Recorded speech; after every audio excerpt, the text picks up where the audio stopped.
I think there's a big notion in the industry that you can start a podcast and grow very, very, very, very quickly. And a lot of people... How do we get people into the show, and then how do we keep them?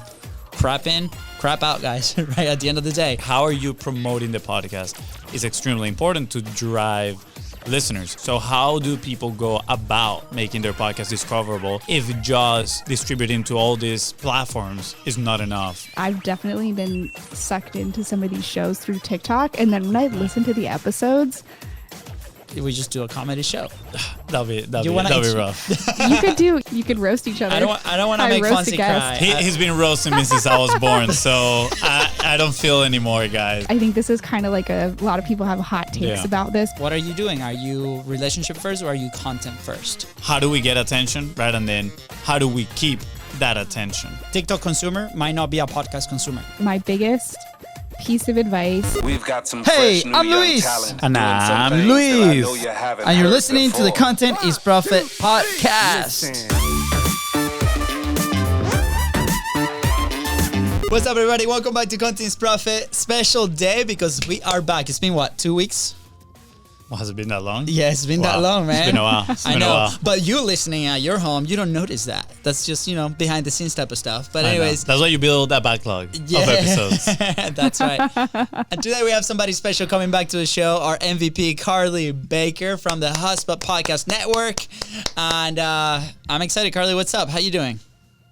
I'm good. Thanks for having me back. I'm excited to get back on the pod and continue the convos. I know we might have to come up with a theme of our conversations. Creator news or something. What's happening. I mean, we did say this was going to be Yeah. a regular occurrence, and this is the third time. this is the third time. I know. Popular requests. The first ones were a little bumpy, but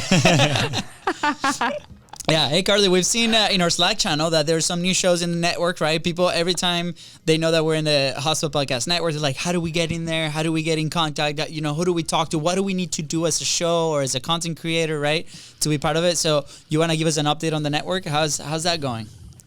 Yeah, it's been really busy this year, but specifically in the second half of the year, I think we've added 10 new shows. And I think by the end of the year, we're going to be at 40 shows, which is really crazy. We've grown so much. It's been really exciting. I think when I started in December of 2021, we had maybe 10 or 11 shows. So to see it go from that to now being at 40 is just, honestly, It's been so rewarding to see how much the program has just grown and changed, and the types of creators we're working with now. So yeah, it's been great. And I know for any folks that are interested in the network, you can of course contact me directly. I like to lovingly refer to myself as the talent scout. So I'm out there doing the research, finding people to talk to. And my biggest piece of advice, I would say, for folks that are looking to find advertisers or to find network is make your content as discoverable as possible. Make it easy for me to find your content when I search for business podcasts or marketing podcasts. Think about the types of, just think about how to make your content discoverable in that way. So that would be the biggest piece of feedback. But also you can hit me up in my LinkedIn DMs. I'm always down to meet new folks and chat about your show. I like that. So I was earlier listening to a podcast with somebody that actually has done one of the Hubspot master classes. I forgot her name, so I apologize in advance. But is it Grace? Yes, she's the genius behind the Diary of a CEO podcast, right? And she was talking on how podcasting is actually known for not being that discoverable. And that's why your marketing, right? That's why creating short form pieces of content, right? Like, how are you promoting the podcast is extremely important to drive listeners. So now you're telling, hey, make your podcast discoverable so we can find you, and then, we can have a conversation. So how do people go about making their podcast discoverable if just publishing it, in their RSS feed and, distributing to all these other platforms is not enough to actually be discoverable? Yeah, absolutely. Great question. So I think one major component of discoverability that a lot of folks don't think about or maybe put on the back burner is SEO. I think SEO is huge. So when we think about podcast SEO, and I actually just had someone message me and ask me, what do I do? What should I do for SEO? I'm thinking about changing the name of my podcast. So super timely, I think, especially as we are now sort of going towards January, which is always a really, really big time for business content. So when I think about SEO on the audio only side, I think about like naming conventions and titles for your episodes, super important. Also, I think having a good description that's not too much, but is playing into the keywords that people are going to be searching for if they're looking for that content. So those are two sort of pillars of SEO that should be done for every single episode. I also think that there's a really big, like your website can be really powerful for you for discoverability. So I know a lot of folks now post transcripts on their website, which should be on people's radar from an accessibility standpoint, but also can be really powerful for SEO. I don't think that necessarily copying and pasting your entire transcript from your entire hour episode and like putting that on a landing page is really going to do a lot of things for you, but definitely thinking about like outlining the conversation, putting those keywords in there, and then maybe, you can have a hyperlink to, for sort of a backlink site where you can have the whole transcript, but thinking about how you would integrate like traditional SEO practices so that you can make your website really powerful, and then building your episode titles and your description sort of on the back of that, I think is super important. I also think, well, I'm curious to hear sort of what your perspective is on this in terms of putting guest names in the episode titles or not. I think this is kind of like a lot of people have hot takes about this, because if you have a big guest on, so say you have like Seth Godin on as an example, if you go into Apple Podcasts and you search Seth Godin, there's going to be like 1,000 episodes that have Seth Godin in it. And so for shows that specifically have interviews, it's like, who do you want to put or what and who do you want to put in that episode title? Do you want to, do you want to have it be content first and guest second, or guest first and content second? So those are some key considerations I think there. I think that's an interesting question, right? Because for example, we don't have the biggest, I don't know the key term, and we're not SEO experts, but we don't have the most impactful domain authority, right? That is going to rank super high. So if we can leverage Seth Godin's name on the title, but at the same time, there's probably, like you mentioned, right, hundreds of other pages that are doing the same. And at the end of the day, if their like domain authority is higher than ours, like they're gonna rank higher than us, right? So sure, you can use it, but I think I would argue, and you would have to go deeper now into SEO, right, and do some research and see, okay, what are some low competition keywords that I can use to rank for an interview with Seth Godin, and then maybe on the description or the, headline 1, headline 2, then you can add, Seth Godin names. So that's what I'm thinking. Again, I'm not an SEO expert over here. For that, if you guys want to hear an SEO expert, you guys can definitely listen to our episode with the one and only Damon Burton. He is absolutely incredible. But I can see how it can be counterproductive, right? Now, for the standpoint of discoverability in shorts, right? Social media, let's say even YouTube videos, I would definitely, if it's somebody that you can leverage their name, let's say, Seth Godin, Alex or Mosey, I would lean on using their name, using their picture on the thumbnails, just because that's going to drag more attention, and you are not depending on, your Google authority to show up in certain people's pages. Like you just by posting it, the algorithm is gonna test it in some people's screens, right? So some people are actually gonna get to see it, and you can leverage their personas to get some clicks. Yeah, I have like 3 points, right, based on what you just shared, Carly, which was great, right? It's a little bit of a roadmap for people to get discovered with the pod, especially here in the studio. We've talked to a lot of first timers that want to start a podcast, and they have all these questions, right? And we have a couple cases where, they put their content out there, and then what happens is crickets, right? And then like, okay, well, the fact that we just produced this doesn't mean that people are going to listen to it, right? Well, there's a second phase to to doing this. Well, first I want to highlight a little bit of a tactic of SEO, where you said like the transcript on the website.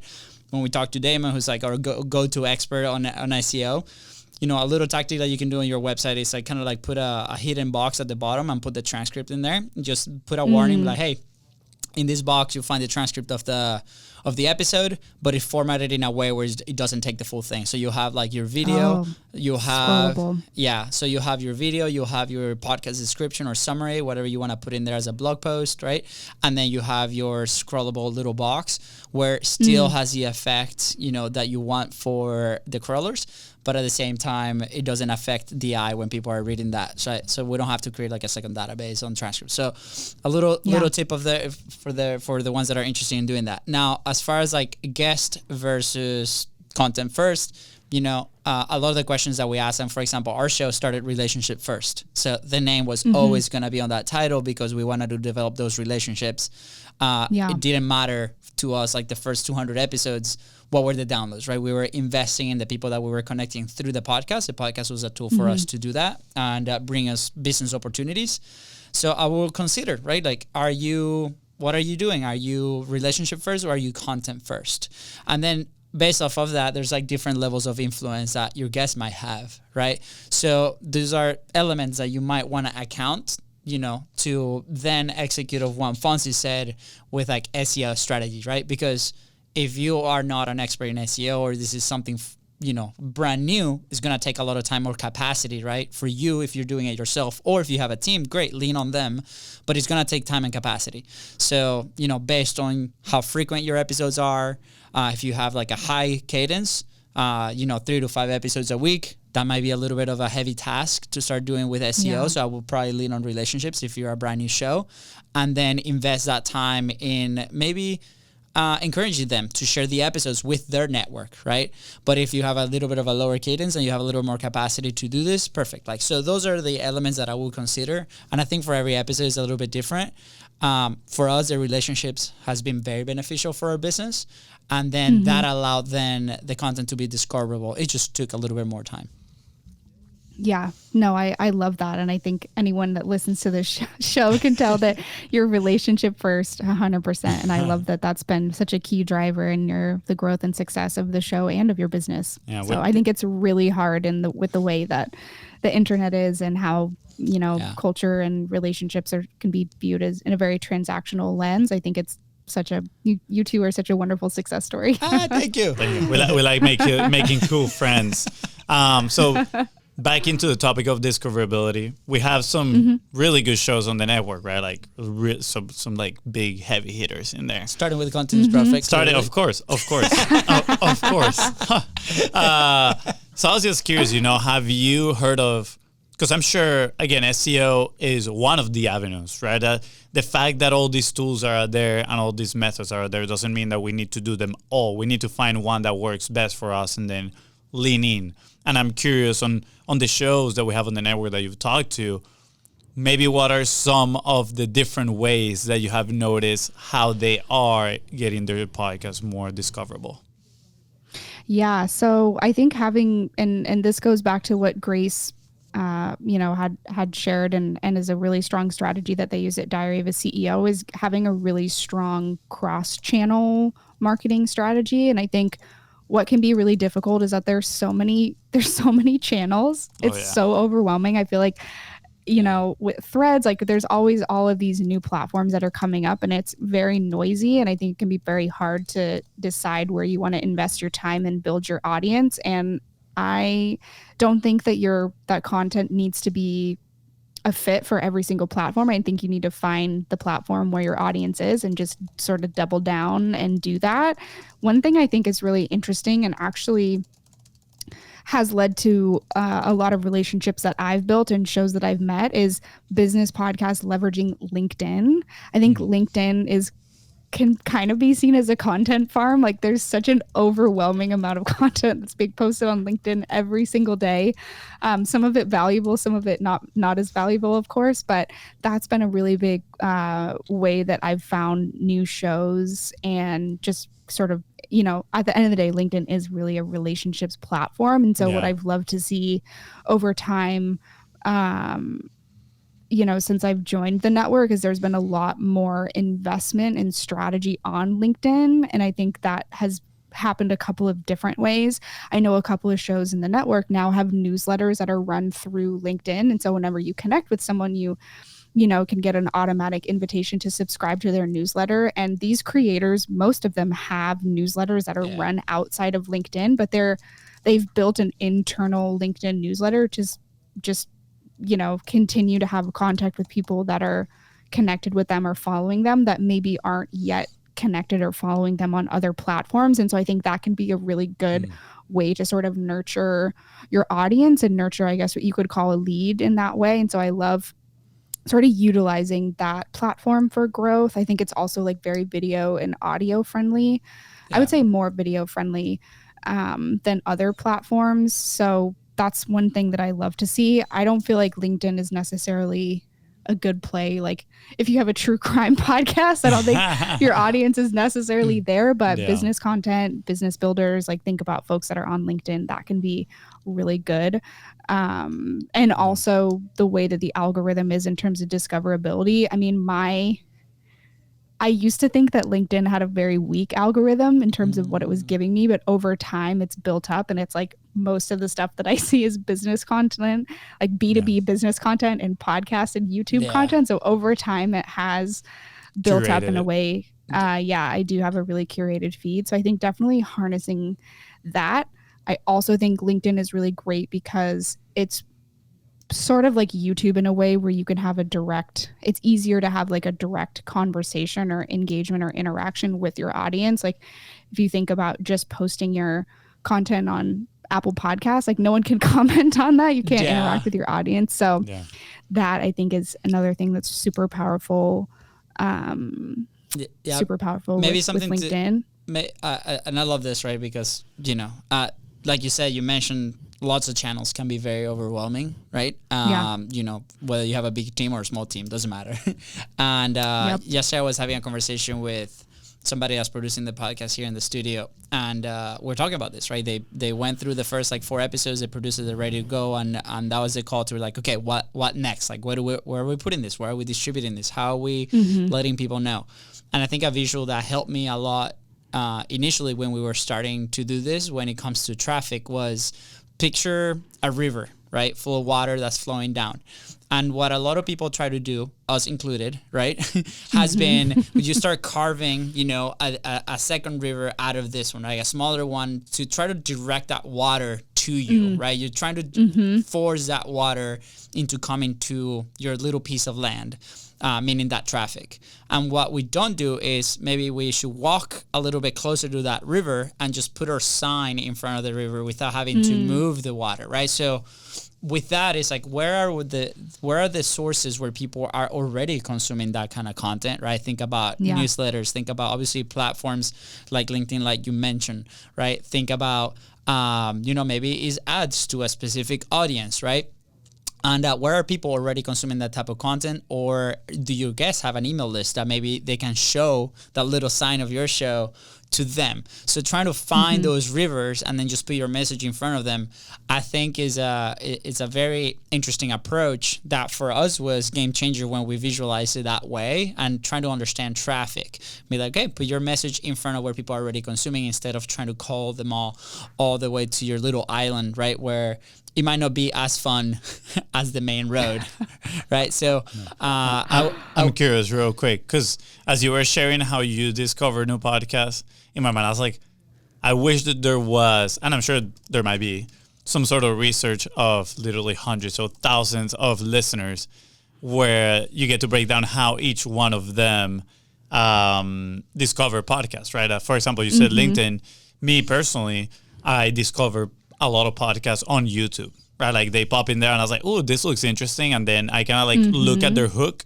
And if their hook is interesting, I'm like, all right, cool. Let me go to my feed on my phone and put it in my queue, and then I'll listen to it. And depending if, the episode catches my attention, I might go back and listen to another episode of those.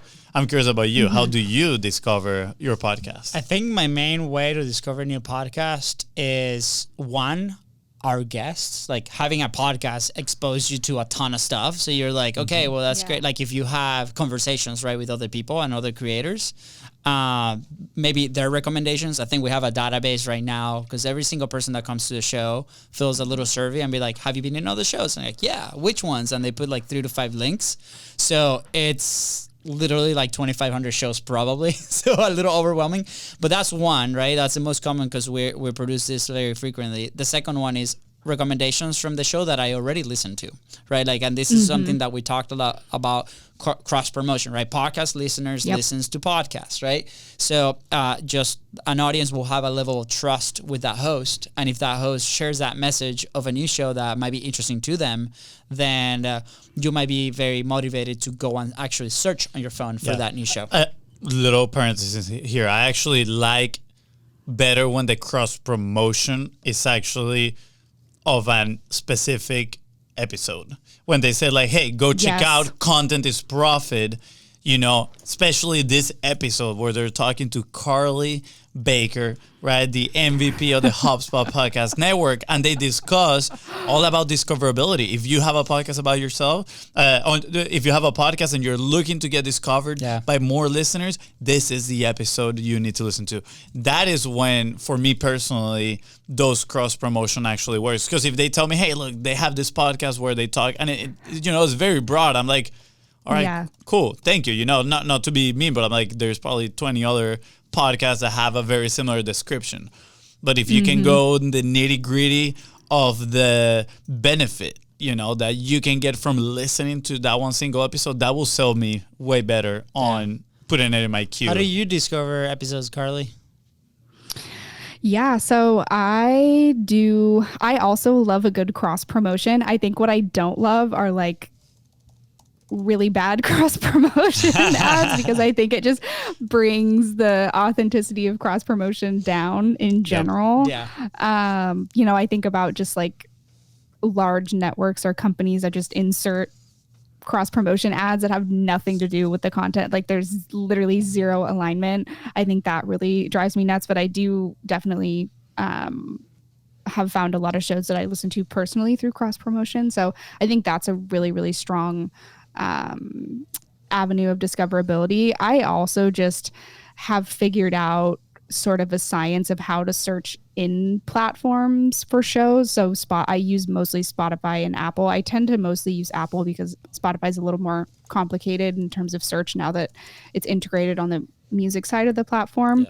So I use that. And then my sort of sneaky recruitment tool that I use, that I would actually recommend that everyone who's listening to this that has a show goes and sets up a profile on and make sure that their show is listed there, is Raphonic. So Raphonic is really great because you can put in your contact info. And so when folks like myself, advertisers, networks are looking for shows, it just makes it that much easier for us to be able to get in contact with you. So Raphonic is a super powerful tool for discoverability, but I would say it's maybe more on the industry side. I also do use YouTube, and I think going back to the SEO part of the conversation, YouTube is amazing for SEO. And what I love about YouTube is that you can do so much A/B testing. You can test thumbnails. You can there's so many ways that you can optimize that content if it's not performing, and it gives you so much data and feedback about those optimizations that you can't really see when you're just changing your episode titles on audio only platforms. And so I think that can be super powerful as well in terms of search and discoverability. So this is interesting, and I'm curious to hear what your thoughts are about this. This is not necessarily on the business side of podcasts, but for the last 6 months, my For You page on TikTok has just been all of the most viral clips from all of these different podcasts. And TikTok actually just announced that they have an integration with Spotify now, where if you hear a song on TikTok, you can basically click on the song and add it to your Spotify profile. I'm hoping that this becomes in the future an integration that they're going to allow for podcasts as well, since we see so many shorts and so many viral clips on TikTok of these episodes. Here's where one of the oh, go ahead. Sorry. Go ahead. Finish. And I have a thought on this. Yeah. One of the things that I think is really funny is that I've definitely been sucked into some of these shows through TikTok. And then when I listen to the episodes, it's not great content. They're only picking out like the single 30 to 60 seconds that are so funny and are so well suited for social. And then the rest of the episode just totally tanks. And so I'm curious for you to hear sort of what your perspectives are on TikTok as sort of like a new podcast discoverability tool. And if you think like long tail that'll be continue to be a place that folks will invest in. Yeah, that's interesting. I personally don't like TikTok right now. Like at first I used to go on it and I like would like, you know, consume a little bit, kind of like curating my feed. I think I haven't gone in a while, then my feed must be all uncurated, you know, and it must be this like random clips in there. But you know what, your comment actually makes me think on two key elements which apply for any social media that you do, which is how do we get attention, right? And then how do we keep that attention, right? And, you know, pretty much that click-through rate, right? And then the retention, if we're going back to, let's say, YouTube. On social media like TikTok, right, where is that scrolling, the click-through rate, right, pretty much is, can you hook people with your clip, right? Can you get them to move from the clip to the podcast episode? But once you get them on the podcast episode is, can I hook them? Can I actually engage them into listening the whole hour and want more? And I feel like not everybody has both skills, right? They're two different skills. Some people are very good at getting the attention up front, but then terrible at having a good full-on episode that keeps people's attention, right? So again, two different skills. I think your example just shares completely how it can be a little bit detrimental, honestly, because you can get a lot of attention with a really cool clip, but then when they go, they're just going to be disappointed. And guess what? When they see you again, they're just going to be like, oh, this is a guy that had the bad podcast episode. Let me scroll by. And again, I don't want to put fear in people saying you need to have the most incredible podcast episode. If not, don't publish it. Like, we lean into publish, create the content. Some episodes are going to be better than others, 100%, right? But at the same time, put some intention in the things that you're creating, right? Here are a couple of my thoughts, right? Like, people, TikTok consumer might not be a podcast consumer, right? That's the other one. So they might be consuming your brand, they might be consuming you, they might be consuming what you say in that short form, but it doesn't mean that they will transfer to your podcast, right? So I'll be interested to know, like, what is the conversion from TikTok to podcast, and then the retention on that, right? For us, for example, Instagram is the highest one. Is about 9% of people that see our clips and then click through and stay in our show. YouTube, people stay on YouTube, right? So they might not transfer to the audio, for example. So I will encourage people to start looking at that back-end data, tracking those links, and start learning from that, right? Because like, perfect, like we have a point of view where it's like our show is not only the audio, it's also the clips. So we call them like the content ecosystem. The content is profit ecosystem, right? So for us, people watching the clips is as much as a win as people listening to the full episode. The full episode is obviously builds more trust and rapport and like everything else that comes with that. But I want to make that clear because a lot of the conversations that I've had, my impression is people think about a content consumer, regardless of the platform, as the same consumer, and they're not. They're different, right? Think about like how you consume TikToks versus how do you consume podcasts, right? So that's one. I literally go on the feed scrolling apps to burn some brain cells. Exactly. When I like, all right, I don't want to focus on anything. And just turn the brain off. Yeah, literally. And then, you know, what type of content, like FONZI said, you know, we were talking to this amazing, you know, client the other day, and she's like, I cannot believe, like, she was showing me these clips that she's ran into in TikTok, and they're like similar things that pop culture or like dating things, right? And it can be entertaining, but as content, like, is that useful for me in this moment? Like for a business podcast, for example, maybe not. And she was like, I cannot believe this is what people are consuming, right? Because we're doing a study of like, okay, how can we continue to put content, higher quality content out there in every single platform? And it's like, I cannot believe that people actually like this. Does that mean that I need to change my message to fit the platform? 100% no, right? Like you have your message, right? And then you do that. So for example, in our show, our clips on TikTok, I was looking at yesterday, on average get 250, 300 views. We have a very high count of clips as well. But there's like one with Steph that went to 3,000, right? Steph Taylor, shout out to her podcast. Like, wow, that's an indicator, right? What happened on this clip that people actually stayed watching? Well, that's great. So we use those clips as indicators to maybe topics, maybe hooks, maybe things that worked. And it can be a very useful tool if we separate ourselves a little bit from trying to find that virality. But to Fonzi's point of like, how do we get people into the show and how do we keep them? Crap in, crap out, guys, right? At the end of the day. And we've been called out in some episodes like, hey, this episode was not as good. And maybe that's an opportunity that we missed, but there's other episodes like, wow, this was actually a really good episode. Well, that's an opportunity that we took home. I just thought of a hook I want to test with the clips. Have the clips pulled out and then literally have a recorded hook separately where you say, if you enjoy podcast, and then you go and follow on with the hook, this clip is for you, and then they get to see the clip of the podcast. But you kind of filtering people that already like to listen to podcasts, right? That'd be interesting. Might test that one out. Yeah. Carly, any other thoughts, any last thoughts before we head out today? I think this has been a fun conversation about how to get your show discovered. Well, didn't you have some creator news? Can you like rapid fire them? Rapid fire the creator news. Yes, I can rapid fire. So the TikTok Spotify integration, definitely big news. Hoping that will make big waves and move over to the podcast side. The other thing that I did want to shout out is that my friend, and I think Luis and Fonzi's friend, Jeremy Enns, who runs the Podcast Marketing Academy, he just released a podcast marketing trends report. And I want to just share some quick statistics that he, I think, interviewed had over 500 participants who filled out the survey from creators, advertisers, sort of everyone in between.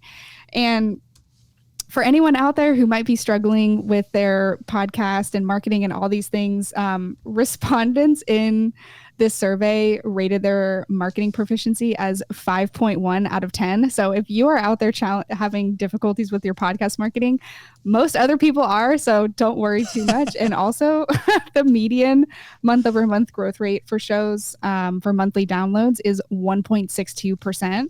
I think this just shows how difficult it is and sort of just the challenges of growth that so many people are facing across the industry. So people ask me all the time and say, my show is not growing. It's not growing as fast as I thought it would. Like, what am I doing wrong? And I think right now what we're seeing across the board is that everyone is growing very slowly. And, I think that there's a lot of comparison in numbers, and podcasts a lot of time feel like a numbers game. And I think it's always a good reminder to see reports like this and to be comfortable where you are and to keep going and keep trying things and keep iterating. And like, I always tell people, I'm like, you're doing great. Like, keep going. It's not meant to be. I think there's a big notion in the industry that you can start a podcast and grow very, very, very, very quickly. And a lot of people, if we see the amount of drop off and people that start shows and do it for 2 months and then stop, I think it's really a long game for growth. So keep going. Everyone's going at the same rate as you are, and don't be discouraged if those numbers aren't what you thought they'd be. Yeah, absolutely. It is a challenging road, actually. Right, there's a lot of work to be put in, and that's why it is a long-term project. And people that come in with the mindset of, hey, I want, the Joe Rogan numbers. All right, cool. Do you got 8 years? Do you got 9 years to pull some of just a fraction of those numbers at the end of the day? Because, again, he also came into the industry with some sort of status build up as well, right? It wasn't like he was a total noob coming in. How do people get that report? I want to get my hands on it. Yeah, absolutely. We can put the link in the show notes. I can send it over to you, but also highly recommend.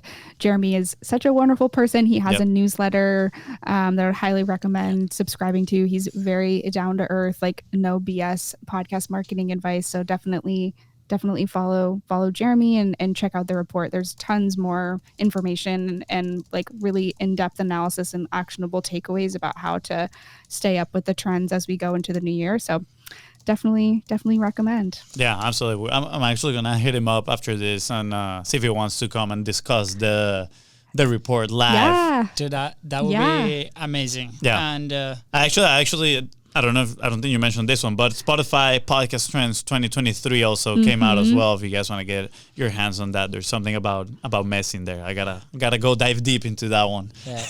Yeah, the Spotify Trends report just came out, and then they also just released a Gen Z listening trends report too, which I think is really interesting when we think about sort of the next generation of podcast listeners, or Gen Z folks have grown up or are more assimilated with the idea, I think, of podcasts, just because it's been going on for a long time now and it's not like a new platform as it is maybe for other generations. So definitely different sort of listening habits there too. My biggest takeaway from that is that a lot of them use Spotify. So make sure that your podcast content on Spotify is good. Yeah.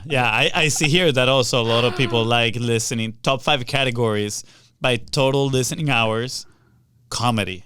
So guys, we're gonna learn how to take jokes. We're gonna have to start. We're gonna have a routine, a comedy routine in every episode. Wait. Then we get to tag our podcast as a comedy show. Comedy business, tapping into a whole new demographic. I actually had an idea yesterday, like last night, as I was like mindlessly scrolling in my burning brain cells reels allocated time, and is everybody we do we sit down in front of each other and you bring 10 jokes and I bring 10 jokes and use. I've seen those. Yeah, exactly. So we just do a comedy show. That'll be rough. You could do a holiday special, holiday comedy special. Oh, and then if he performs, then that's the indicator that we have to do or hear me out. Or you could roast. You could do a roast. You could roast each other. I don't want to make FONZI cry. He's been roasting me since I was born, so I don't feel anymore, guys. Carly, I don't have feelings. We have thick skin. Thick skin, indeed. Yeah. Yeah. So actually, this is what I think we could potentially do. We've actually talked about having these kind of segments on the show. We got the idea from the guys of Dude Perfect that they have, their wheel of whatever, and they have like down here, they have like a lower third with the different sections that they're hitting. I think that would be epic, right? One of these sections should be about jokes, right? Like, and we can prep our guests, be like, hey, there might or might not be a joke section in there, so hit it up. Or we can have the Wheel of Fortune. Imagine we pull the Wheel of Fortune right here. Boom, tell a joke. If you cannot tell a joke in 10 seconds, you gotta shave your head. Something like that. Like, how crazy would that be? It'll be fun. Well, Carly's laugh calls for approval, so it might be the time that Content Profit might be evolving into something beautiful in 2024. It's always been beautiful. It's always been game beautiful. Show. Let's do it. Yeah, let's go. Carly, as always, thank you so much for coming back and chatting trends with us and discoverability. Good. My English is very good looking, guys. Let's go. And I hope you have incredible holidays, and I'm sure we'll have you back probably at the beginning of 2024 to talk more trends and different data. FONZI? Yeah, let's do it. Yeah, or Trendcyclopedia. That's how we're gonna, Carly the Trendcyclopedia Baker. I'm gonna go put that on my LinkedIn header now. There you go. That's how you're gonna sign off on your emails from now on. But yeah, we'll definitely bring you back next year to see, maybe how can people kick off their 2024s with some trends, upcoming trends. And set themselves up for a successful 2024. That's good. Carly, anything else you want to add before you head out? Nothing much, or nothing at all, actually. Nothing at all. I'm done. She's like, let me go for lunch. All right, here we go. With that said, guys, thank you so much for tuning into the Content Profit Podcast. Go ahead and follow the show in your favorite podcasting platform and on social media at BIZBROS Co. That is right on it. Carly here, help you keep up with all the trends in the world. Please don't forget to share this episode with somebody else and leave a 5-star review. I forgot the outro. I'm just gonna hide under my hoodie here. Just go. Just leave. Just stand up and leave. Just go stand up and leave. All right, see you guys. Go. We're starting the roasting now. All right, go. Just go. Go.